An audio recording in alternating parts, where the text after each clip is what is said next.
Selanjutnya kita akan belajar bagaimana membuat sebuah tabel amortisasi. Nah, pertama-tama kita akan bikin tabelnya dulu. Nah, kolom pertama adalah periodnya. Periodnya ini akan saya buat setiap 6 bulan ya, atau half year. Kenapa? Karena pembayaran kuponnya itu emang setiap 6 bulan ya. Nah, sebentar, saya perbaiki. Jadi ketika 0 itu adalah awalnya. Ketika periodnya itu period 1 berarti kita sudah berjalan selama 6 bulan. Ketika periodnya 2 berarti kita sudah berjalan selama 12 bulan atau 1 tahun. Kemudian kita akan buat kolom-kolom berikutnya. Kolom-kolom berikutnya itu adalah kuponnya dulu. Kupon payment. Ini adalah kolom kedua. Kemudian ini kolom ketiga. Kolom ketiga itu adalah kita sebutnya interest accrue.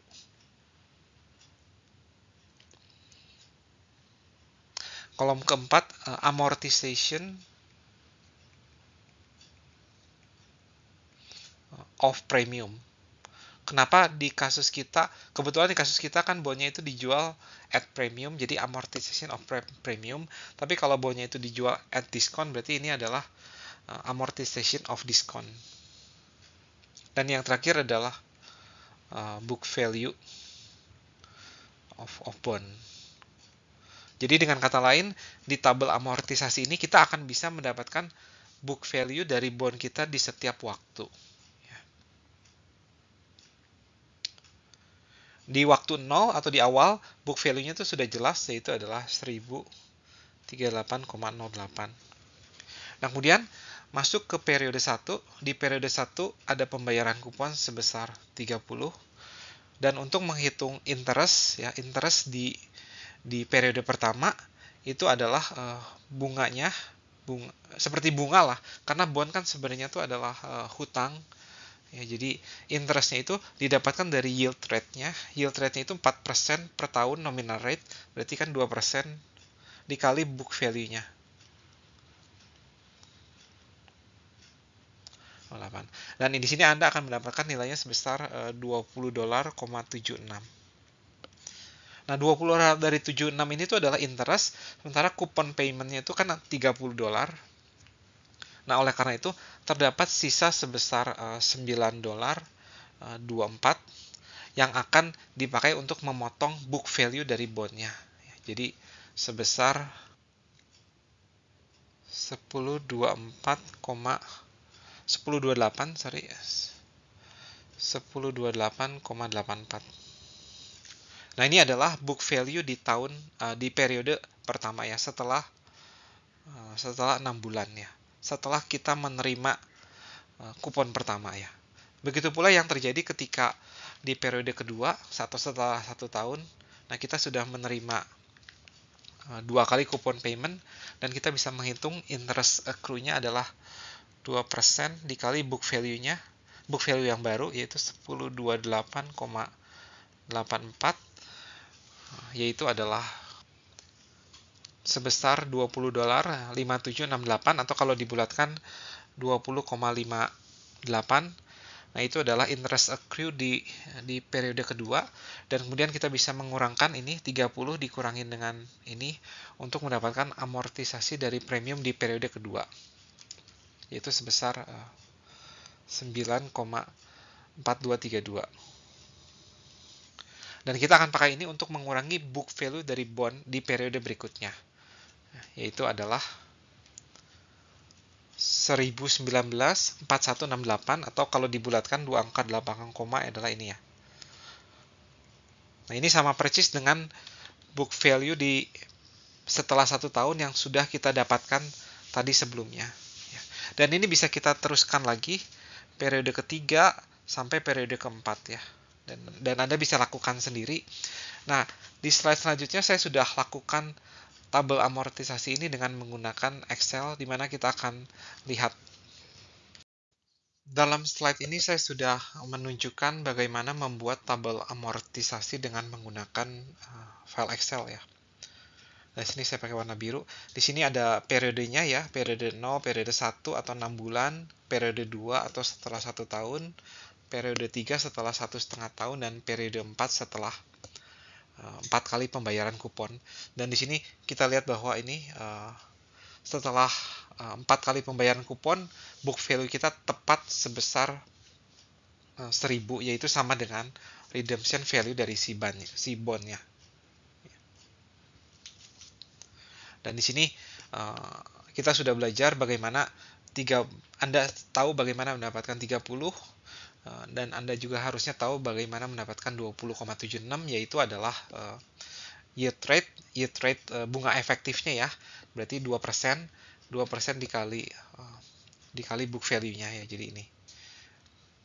Kemudian amortization premium-nya yaitu adalah pengurangan dari kupon dengan interest accrue ya gitu. Jadi setelah kita kurangin, hasilnya itu adalah amortization dari premiumnya, yang kemudian akan dipakai untuk mengurangi nilai dari book value untuk mendapatkan book value di periode saat ininya gitu ya. Nah, semoga file Excel ini bisa Anda buat secara manual sendiri ya gitu. Nah, namun di slide ini pula di sini saya akan akan mengambil kesempatan untuk menurunkan formulanya gitu ya. Jadi di sini misalkan kita mulainya dari periode K-1 dulu ya, dimana di periode K-1 kita sudah tahu bahwa book value-nya itu sebesar BK-1, dan kita nggak tahu berapa nih BK-1-nya. Kemudian kita masuk ke periode ke K. Nah, di periode ke K tentunya kita punya kuponnya itu adalah fix ya, sebesar C ya, dan C-nya itu kita dapatkan dari F dikali R ya. R itu adalah effective yield rate-nya. Jadi kalau periodenya 6 bulan ya berarti kita kalikan 0,4 kalikan setengah ya.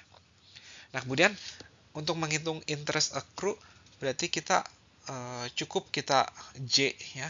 J-nya kita kalikan BK-1 ya. Oh sorry, tadi R ini itu adalah coupon rate ya, bukan yield rate ya. Jadi kalau J itu yield rate-nya ya. Jadi nah, interest accrue adalah yield rate-nya, yield rate efektifnya dikali BK-1 ya. Ini BK-1-nya tuh ini. Nah, kemudian amortization dari premium ya tinggal seperti yang kita sudah lakukan sebelumnya. Amortization of premium tuh di periode ke K itu adalah F dikali R tinggal dikurangi dengan J dikali BK-1. Ya, semoga ini cukup jelas ya. Dan kemudian book value di periode ke K ya kita bisa hitung dengan dua cara ya. Cara pertama adalah dengan mengurangkan ini ya BK-1 kita kurangkan dengan nilai ini nih gitu ya. Jadi BK-1 dikurangin dengan kesemuanya ini. Ya. Dan cara kedua adalah dengan menggunakan prospective method ya gitu. Jadi kita hitung kupon-kupon kita ya. Dan di sini kita sudah K pembayaran, berarti yang tersisa adalah N min K pembayaran ya, ditambah redemption value-nya ya, kita bawa ke saat ini ya. Nah, ini adalah dua cara untuk menghitung book value di periode ke K ya. Dan K-nya itu bisa bebas apapun ya. Jadi semoga ini cukup jelas. Nah, kemudian tadi saya ada perbaikan. Nah, ketika bondnya itu dijual at discount, istilahnya udah bukan lagi amortization, tapi namanya accumulation of discount.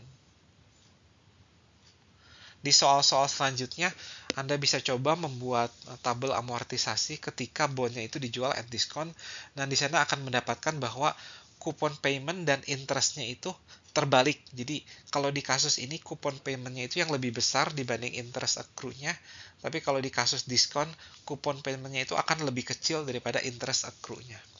Dan si accumulation of discount-nya itu akan menambahkan book value. Kalau di sini kan mengurangi book value, tapi di sana akan menambahkan book value. Jadi book value-nya semakin lama akan semakin naik ya. Kalau di sini kan book value-nya tuh semakin lama semakin turun ya. Dan Anda bisa coba dari soal-soal yang akan diberikan.